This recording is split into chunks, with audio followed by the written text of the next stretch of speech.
గతంలో మీకు తెలుసు నేను ఐవీఆర్ కృష్ణరావుని అపోజ్ చేశాను. వారు క్యాపిటల్ని తీసుకెళ్ళి ఎక్కడ అది దొనకొండలో పెట్టాలని చెప్పి వారు ప్రత్యేకమైనటువంటి స్పెషల్గా లెటర్ రాయడం జరిగింది హోమ్ మినిస్ట్రీకి. ఎందుకంటే అక్కడ వారికి ప్రత్యేకంగా వారికి కొన్ని వందల వేల ఎకరాలు అక్కడ వారు కొనుక్కొని ఉన్నారు గతంలో, మీరు చెప్పాయనాయి. కాబట్టి ఈ క్యాపిటల్ని తీసుకెళ్ళి అక్కడ పెట్టాలని ఉద్దేశంతో ఆయన ప్రయత్నం చేయడం జరిగింది. దానికి నేను ముఖ్యమంత్రి గారి దృష్టికి తీసుకురావటం, ఇది మన సెంటర్ ఉంటుంది రాష్ట్రం మొత్తానికి కూడా, ఇక్కడ గుంటూరు జిల్లా, అదేవిధంగా వెలగపూడి కానివ్వండి, మందడం కానివ్వండి, తుళ్ళూరు ఈ మండలాలు కూడా అన్నీ కూడా అటు నార్త్ కోస్ట్ ఇటు సౌత్ కోస్ట్లో అందరూ కూడా అటు అనంతపూర్ కానీ అందరూ దగ్గర ఉంటుంది, మధ్యలో ఉంటుంది. దీన్ని సెలెక్ట్ చేయడం జరిగింది. ఒక అబద్ధాన్ని 100 తడవల చెప్పిస్తే అదే నిజం అవుతుంది. ఇప్పుడు ఈయన అంటాడు, రేపు పేపర్లో రాస్తారు, 3వ రోజు ఫేస్బుక్లో పెడతారు, పెడతారు. ఈయన స్పందించలేదు కదా, ఇదే నిజమని అంటారు. అందుకోసంగా నేను స్పందించాల్సి వస్తుంది.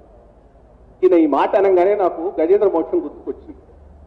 గజేంద్ర మోక్షంలో ఆ గజేంద్రుడు దశలక్ష కోటి కరణీనాథుండనే అనుకుంటాడు.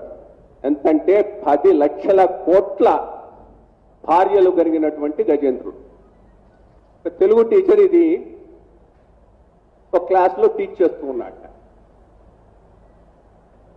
ఒక విద్యార్థికి వచ్చింది, మా అనుమానం వచ్చింది, అది ఎట్లా పాసిబుల్ అవుతుంది సార్?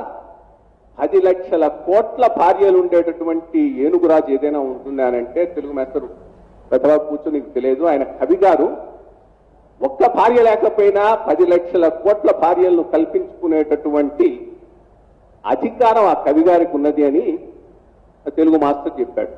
అంతుచిక్కని రహస్యాలు, మరెన్నో మనకి తెలియని పురాతన కట్టడాలు, వాటి వెనక దాగిన నిజాలు, పూర్వీకుల ఆచారాలు, మరెన్నో మూఢ విశ్వాసాలు, ఇలా కాలగర్భంలో కలిసిపోతున్న రహస్యాల కొరకు సబ్స్క్రైబ్ చేయండి రహస్యవాణి ఛానల్.